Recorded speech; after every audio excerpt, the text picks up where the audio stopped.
oración leemos Oseas 4:6, donde la palabra dice: "Oh Señor, mi pueblo fue destruido porque le faltó conocimiento". Padre, te adoramos una vez más. Clamamos al Espíritu Santo, que es el Paracletos, el ayudador, es el que obra, es el que habla, es el que ministra, es el que convence de pecado, de justicia y de juicio. Y no hay otro como tú, Señor. Ahora sea tu voluntad. Háblanos, ministranos, Señor, según tu propósito. Y todo sea para la gloria y por el poder del nombre de Jesús.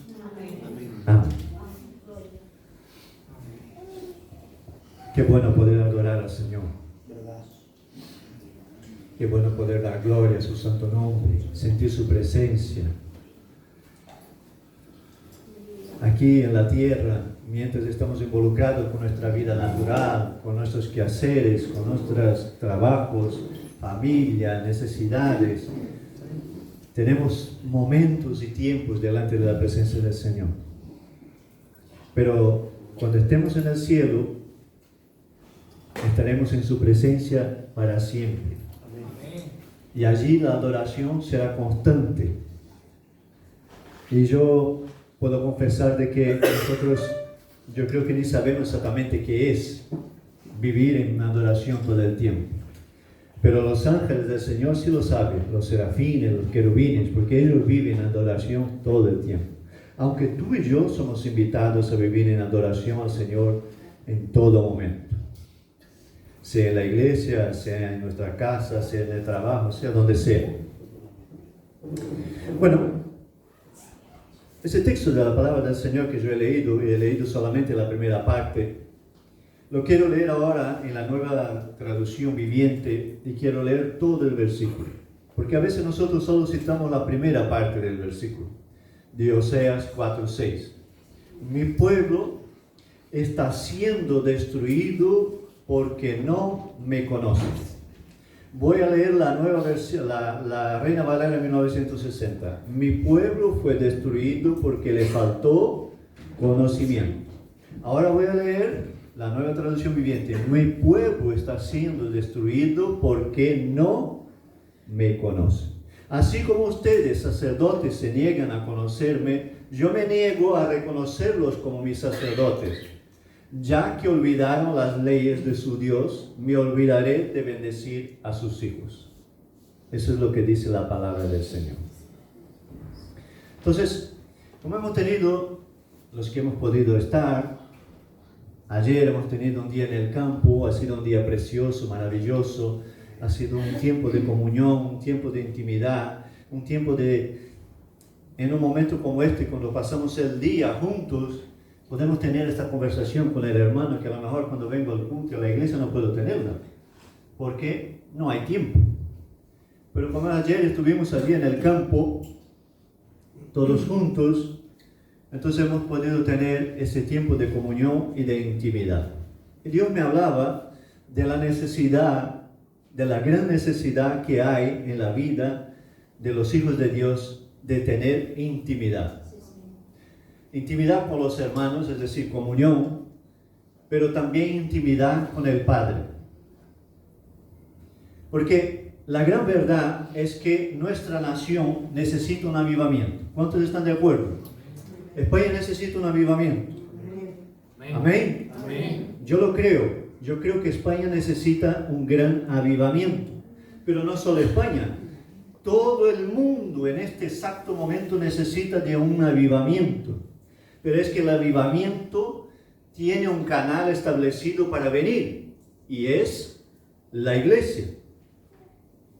El avivamiento no va a venir por cosas que haga el mundo. El avivamiento va a venir por lo que haga la iglesia, en el momento de Dios, en el tiempo de Dios. Entonces, España necesita un avivamiento, el campo de Gibraltar necesita un avivamiento, la iglesia necesita un avivamiento, y tú y yo necesitamos ser avivados. Amén. Yo no puedo hablar por ti, pero puedo hablar por mí. Y yo puedo decir una cosa: yo necesito avivamiento. Necesito ser avivado. Porque avivamiento no es ruido. Avivamiento no es que se destaque alguien, no, avivamiento, la palabra dice, es traer vida a tu propia existencia y a la existencia de otras personas. Eso es avivamiento. Y no solo la vida natural, mucho más que eso, es la vida de Dios, la vida en Cristo manifiesta en tu propia vida y en la vida de otras personas. Eso es avivamiento. El avivamiento es estar lleno de amor por las vidas y de carga por las almas. Eso es avivamiento. Avivamiento no es que yo venga aquí, levante la mano, de gloria a Dios, diga aleluya, hagamos aquí como iglesia del Señor un gran ruido. Pero cuando salimos por estas puertas y salimos de la puerta del local donde estamos, no hacemos absolutamente nada en función de las almas. Eso no es avivamiento, eso es ruido. Y ruido lo puede hacer cualquiera. Y el mundo hace muchos tipos de ruido. Pero avivamiento de verdad es el avivamiento que ama las vidas y tiene carga por la salvación de las almas. Pero hay un gran secreto. No hay, ni nunca hubo, ni nunca habrá un avivamiento sin intimidad. No lo habrá. Solo hay avivamiento donde hay intimidad. Por eso el texto de la palabra que yo he leído dice, mi pueblo perece, mi pueblo es destruido, mi pueblo sufre destrucción porque no me conoce. A veces este texto de la palabra del Señor es muy relacionado con el conocimiento de la palabra o del contenido de la palabra. Es decir, conocer a la Biblia y lo que dice la Biblia, que también está bien y es correcto. Pero la gran verdad es que Dios está hablando en Oseas 4:6 lo siguiente: cuanto menos conocimiento de mí tenéis, más opción hay en vuestra vida de sufrimiento. Cuanto más conocimiento de mí tenéis, más posibilidad de victoria y de alcanzar la meta y el objetivo.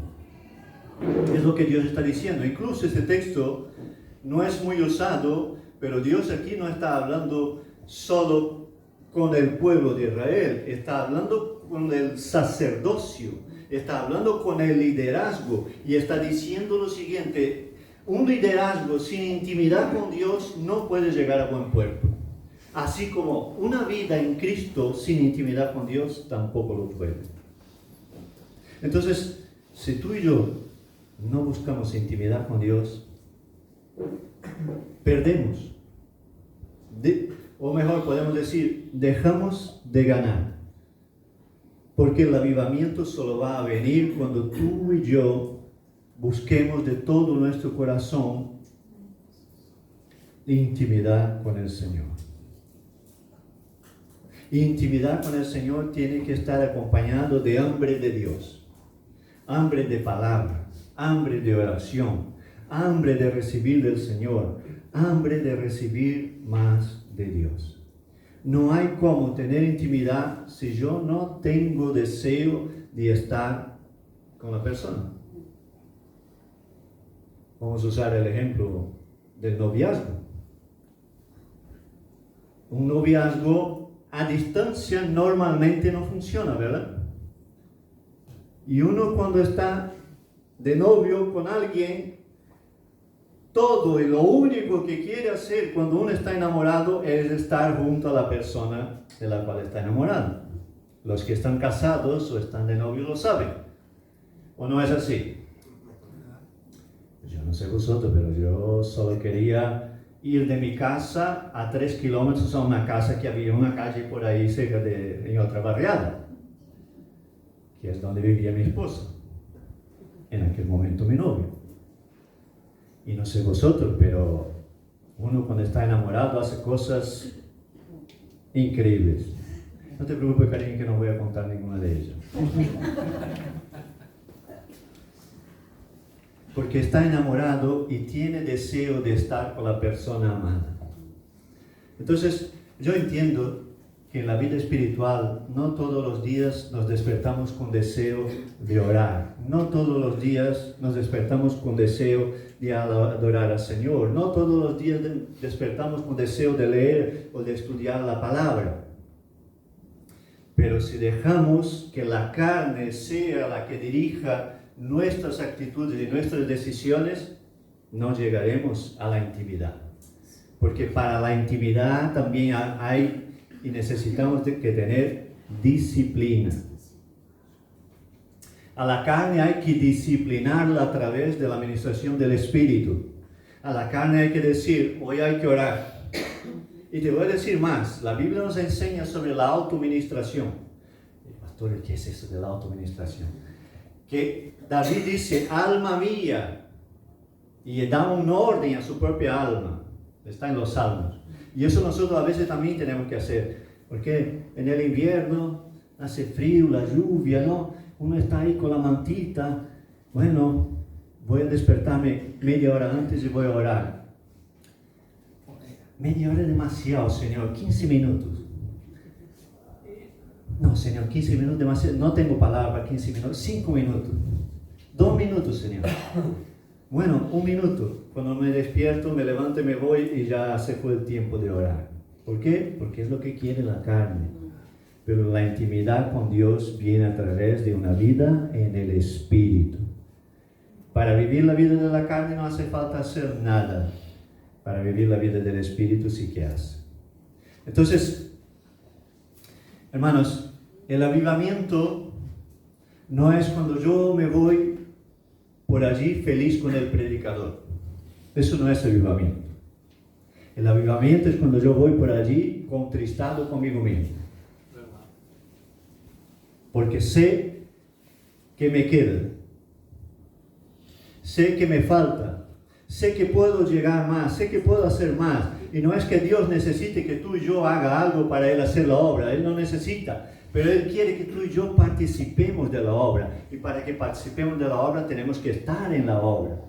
Y entonces, a veces yo veo, y perdona que lo diga, que hay momentos en que veo que el Evangelio predicado en estos días tiene que ser que todos tenemos que salir por la puerta de la iglesia felices. Y yo no estoy de acuerdo con eso. Porque muchas veces sí necesitaré una palabra de ánimo para irme a mi casa feliz porque estoy pasando una dificultad. Pero habrá días que Dios, como buen padre, tenga que llamarnos la atención y darnos un rascapolvo. No, pero Dios es amor, Él no va a hacer eso conmigo. No, sí, porque lo necesitamos. Si nosotros que somos padres no corregimos nuestros hijos cuando son pequeñitos, cuando sean grandes nosotros vamos a tener problemas. Y nosotros corregimos a nuestros hijos porque le amamos y le queremos. Y Dios hace lo mismo con nosotros. Entonces, Dios nos llama la atención. Y habrá días en que nosotros tenemos que salir de la iglesia contristados. Con nosotros mismos. Porque es ahí donde va a venir el avivamiento. Dice en Corintios que hay tristeza que provoca dolor a través de las cosas del mundo, pero hay tristeza en Dios que provoca crecimiento y provoca también bendición.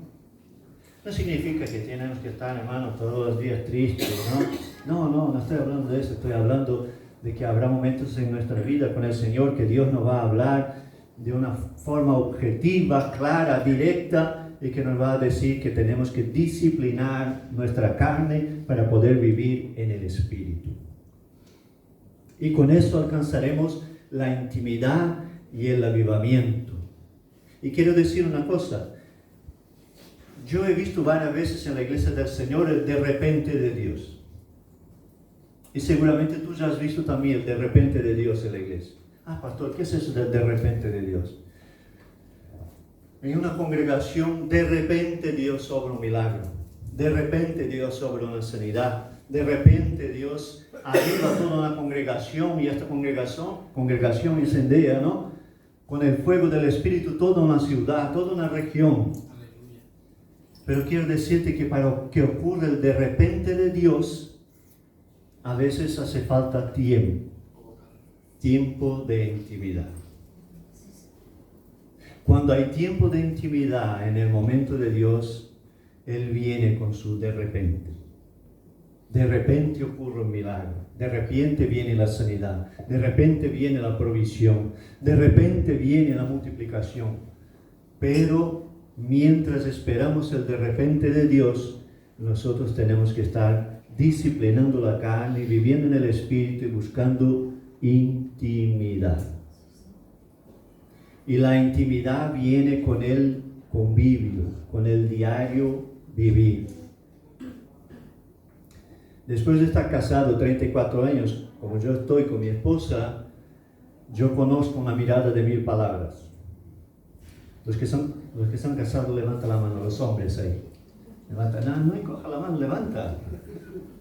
Aquí conoces una mirada de 1000 palabras. ¿Cómo es una mirada de 1000 palabras? Que te dio una miradita y te ha dicho 1000 palabras con una mirada, y ya lo sabes, no hace falta decir nada más. Cuando llegas a casa no hace falta ni recalcarlo, ya lo has entendido, y al revés también es verdad. Pero para que eso ocurra tiene que haber conocimiento, vida diaria. Y la vida diaria nos cuesta, ¿verdad? Y principalmente la vida diaria con Dios. Porque para que yo viva experiencias sobrenaturales con Dios, yo tengo que sacar tiempo para el Señor. Y yo tengo que buscarle de todo mi corazón. ¿Por qué estoy diciendo todo eso, hermano? Porque la gente que no conoce al Señor, y en el campo de Gibraltar serían miles, o quizás cientos de miles, pueden decir, yo he oído hablar de Dios. O entonces pueden decir, no, yo creo en Dios. O algunos dirán, bueno, yo creo que hay algo más. Me llama mucho la atención cuando alguien está hablando con otra persona, ¿no? Y hablan sobre la eternidad, es decir, después de la muerte, y la persona dice, bueno, yo creo que hay algo. Y a veces me quedo pensando, qué peligroso poner mi eternidad en que a lo mejor hay algo. O incluso algunos dicen, yo conozco la palabra de Dios. Pero voy más allá. Algunos dicen incluso que son siervos de Dios y que hacen las obras del Señor. Pero quiero leer un texto de Mateo 7, 21 al 23, donde la palabra del Señor dice lo siguiente, y creo que este texto es muy actual, muy de nuestros días. Dice lo siguiente, Mateo 7, 21. No todo el que dice Señor, Señor entrará en el reino de los cielos, sino el que hace la voluntad de mi Padre que está en los cielos. Muchos me dirán aquel día, Señor, Señor, ¿no profetizamos en tu nombre? En tu nombre echamos fuera demonios y en tu nombre hicimos muchos milagros. Vamos a ver, Jesús está hablando de gente que profetiza, de gente que echa fuera demonios, de gente que hace milagros y de gente que usa el nombre del Señor. Pero ¿qué dice el versículo de número 23? Y entonces les declaré, nunca os conocí.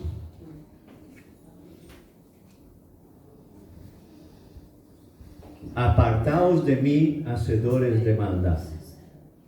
Yo no quiero centrarme en la última parte. Quiero centrarme en cuando Jesús dice, nunca os conocí. Haciendo la obra del Señor, estando en la iglesia, echando fuera demonios, profetizando, haciendo milagros, y Jesús les dice que no les conoce.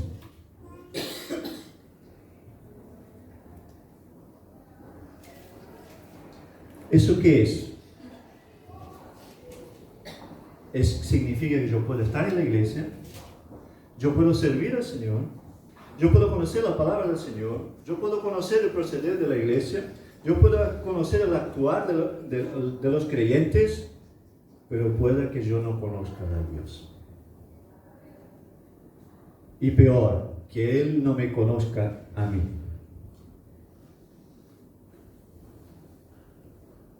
Y dice que en aquel día el Señor dirá, no os conozco, apartaos de mí, hacedores de maldad.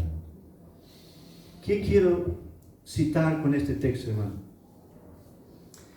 De que en nuestros días hay un evangelio muy diluido, muy superficial, muy fácil y sin compromiso. Pero eso no es el evangelio de la Biblia, ni es el evangelio que predicó Jesucristo. Y con eso, hermano, no quiero decir que tú y yo, por eso, Dios no nos conoce. No, quiero que con eso, con lo que está diciendo la palabra del Señor y con lo que está diciendo Jesucristo a nosotros en esta tarde, recapacitemos para buscar el rostro del Señor. Y busquemos de todo nuestro corazón intimidad. Porque cuando lleguemos, que el Señor diga: entra, pasa, siervo bueno y fiel. En el poco has sido fiel, en el mucho te pondré. Pero para eso hay que ser fiel en el poco y hay que buscar intimidad con el Señor. Y no hay manera de buscar intimidad con el Señor que no sea leyendo la palabra del Señor, orando, alabando y buscando el rostro del Señor cada día. No hay manera de tener intimidad con el Señor si nosotros no dedicamos tiempo al Señor. Jesús siempre ha sido el ejemplo para todo, para nosotros como creyentes y como hijos de Dios. De hecho, en Juan 10:30, Jesús dice lo siguiente. Después, si quieres leer más del capítulo 10, yo voy a citar solamente el versículo 30, donde Jesús dice lo siguiente: yo y el Padre, uno somos. Y cuando Él está diciendo eso, Jesús está diciendo que Él solo hacía lo que el Padre le decía. De hecho, todas las veces que Jesús obró un gran milagro, como por ejemplo andar sobre las aguas, multiplicación de los panes, el día antes, la madrugada antes, Jesús subía a la montaña a orar y a buscar la presencia del Padre. ¿Eso qué es? Intimidad. Y Jesús dice: yo y el Padre uno somos. Entonces, el ejemplo de la relación perfecta de intimidad entre el Padre y nosotros es Jesús. ¿Y por qué tenemos que buscar la intimidad? ¿Por qué? Porque en la intimidad nosotros alcanzamos niveles en una relación con Dios que no podemos alcanzar en la superficialidad. Yo no puedo tener experiencias sobrenaturales con el Señor si mi vida con el Señor es de una relación superficial. Dios no tiene hijos predilectos, tiene hijos íntimos. En la intimidad hay revelación. ¿Quieres revelación de Dios para tu vida? ¿La necesitas? Solo se alcanza revelación de Dios en la intimidad. Dios no revela sus secretos a cualquiera, solo los revela a los íntimos. Si quieres acompañarme, Mateo capítulo 13, versículo 3, y voy a leer un texto muy conocido para explicar la revelación de Dios en la vida de aquel que es íntimo. Mateo 13:3 dice lo siguiente: le habló Jesús, Jesús está hablando, les habló muchas cosas por parábola, diciendo: he aquí el sembrador salió a sembrar, y mientras sembraba, parte de la semilla cayó junto al camino, y vinieron las aves y la comieron. Parte cayó en pedregales, donde no había mucha tierra, y brotó pronto, porque no tenía profundidad de tierra. Pero salido el sol se quemó, porque no tenía raíz y se secó. Y parte cayó entre espinos, y los espinos crecieron y la ahogaron. Pero parte cayó en buena tierra, y dio fruto, cual a 100, cual a 60, cual a 30 por uno. Ese texto no es muy complejo, ¿verdad? Jesús está hablando de sembrar la palabra, de sembrarla en el corazón y de cómo se comporta el ser humano y el corazón del ser humano en relación a la palabra. Pero los discípulos en Lucas 9:10 dice lo siguiente: sus discípulos le preguntaron diciendo, ¿qué significa esta parábola? Y él dijo, a vosotros es dado conocer los misterios del reino de Dios, pero a otros por parábolas, para que viendo no vean y oyendo no entiendan. ¿Qué está diciendo Jesús en Lucas 8:10? La revelación de la palabra solo se las da a los íntimos. Y la revelación sobrenatural de Dios la podemos tener si buscamos su rostro. Pastor, ¿significa que si yo no busco intimidad, voy a perder mi salvación? No, porque la salvación es por gracia. Si yo he creído en Jesucristo como mi Señor y Salvador, y creo en la redención de la cruz, de la muerte y resurrección de Jesús, yo recibo salvación por la fe. Pero si no tengo intimidad, pierdo de vivir el reino en esta vida. Voy a perder de vivir las cosas sobrenaturales de Dios en mi vida aquí y ahora.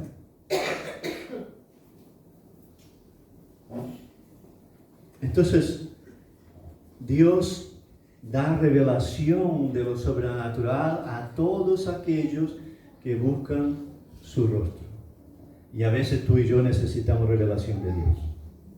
Porque a veces tenemos situaciones complejas delante de nosotros, decisiones difíciles, cosas que no sabemos, no sé tú, hermano, pero yo he vivido muchas situaciones en mi vida que he dicho delante del Señor, no sé qué hacer. Señor, no sé por dónde tirar, no sé qué decisión tomar, no sé por dónde ir, reconozco mi debilidad, reconozco que no sé, que no puedo.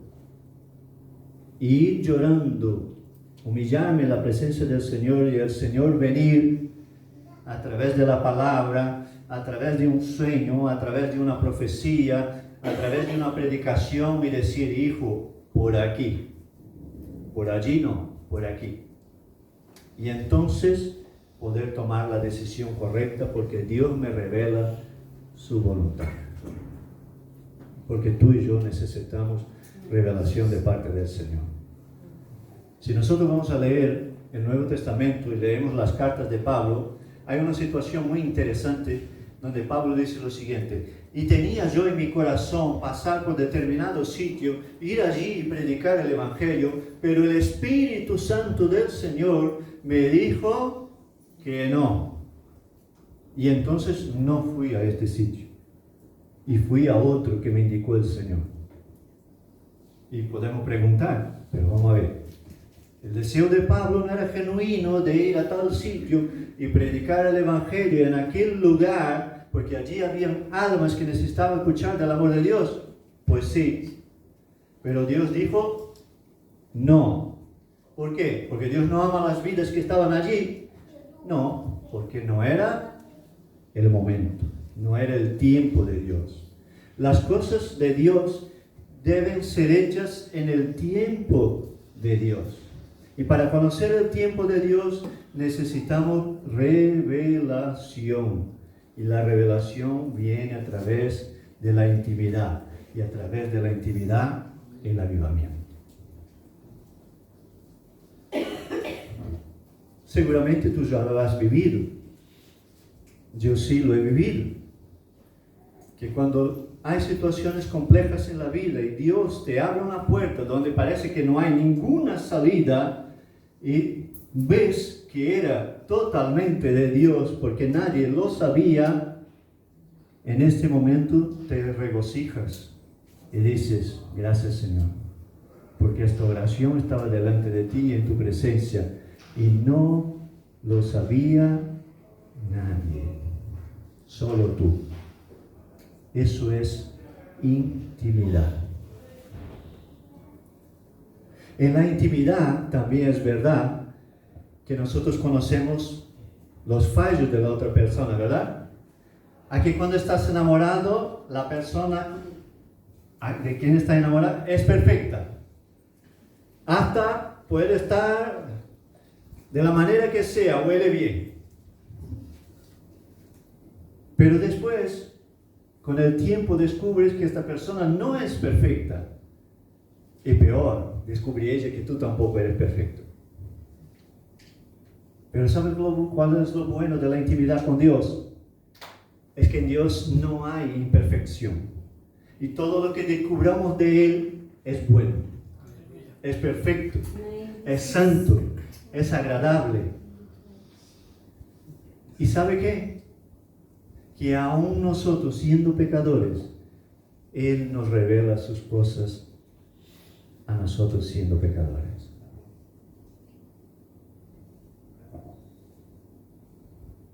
Pero no solo necesitamos revelación. En Génesis capítulo 22, del versículo 1 al 14, que yo no lo voy a leer, es un texto muy conocido de la palabra, vemos un gran desafío a un gran siervo del Señor, que es Abraham, cuando Dios le prueba y le dice que tiene que llevar su único hijo, su hijo Isaac, a la montaña y sacrificarlo, como demostración de fe.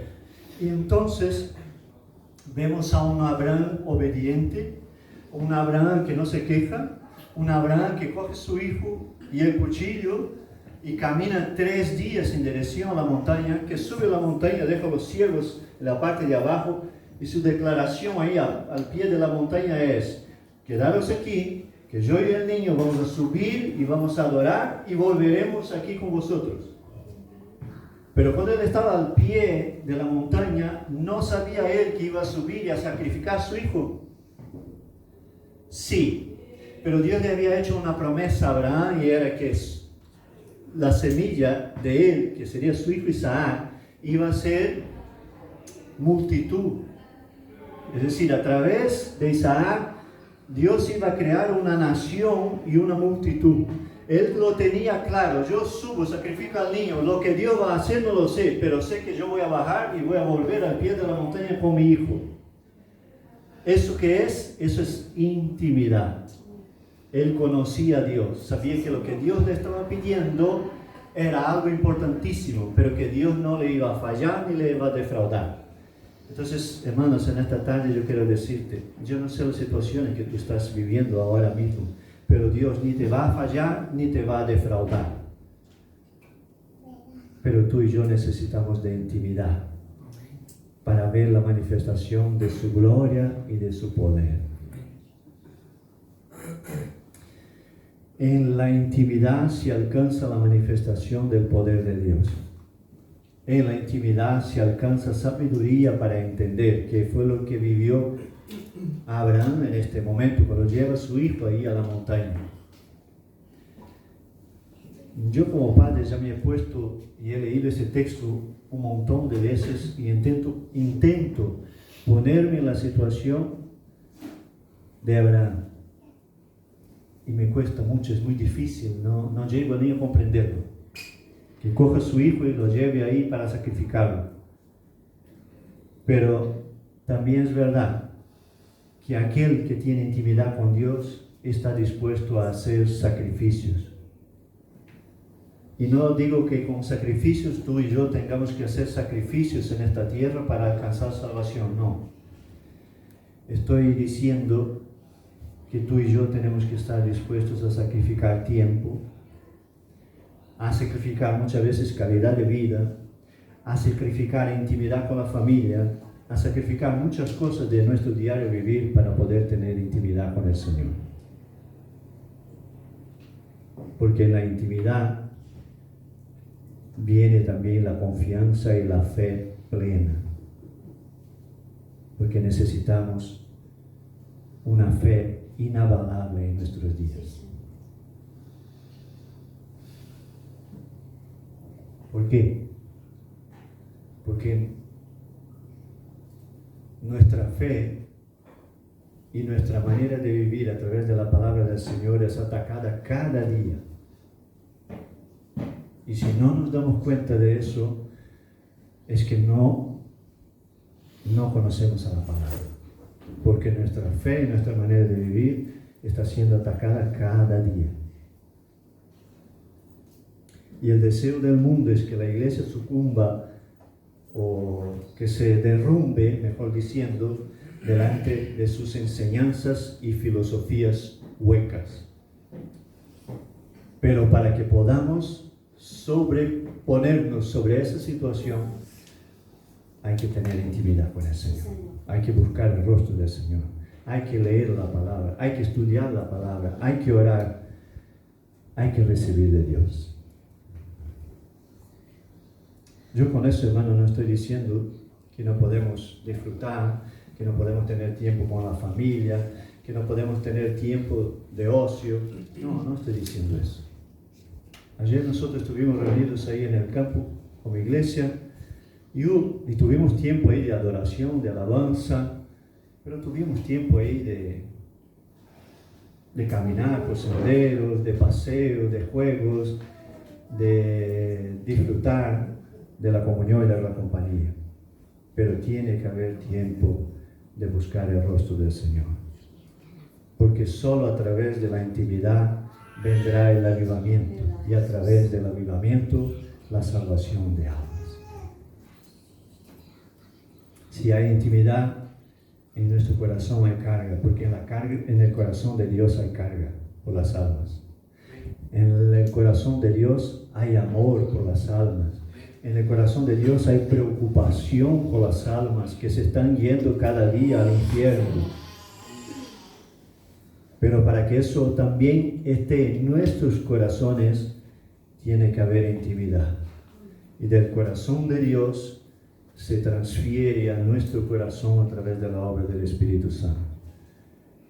Y no es algo de la carne. No es algo de las buenas intenciones o de los buenos pensamientos. No, es algo que tiene que ocurrir en lo íntimo, en la intimidad mía con el Señor.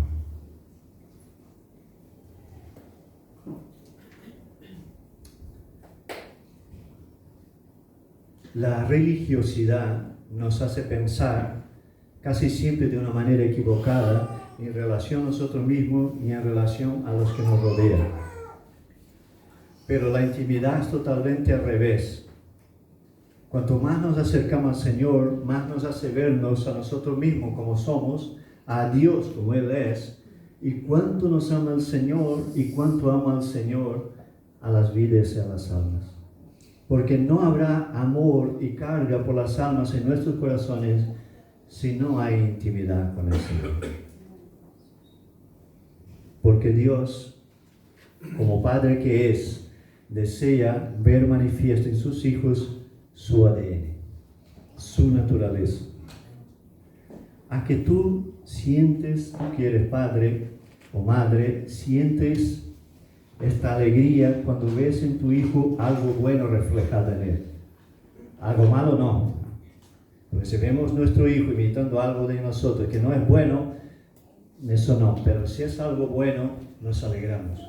De la misma manera, Dios desea y anhela que su ADN y su naturaleza estén reflejados en nuestras vidas.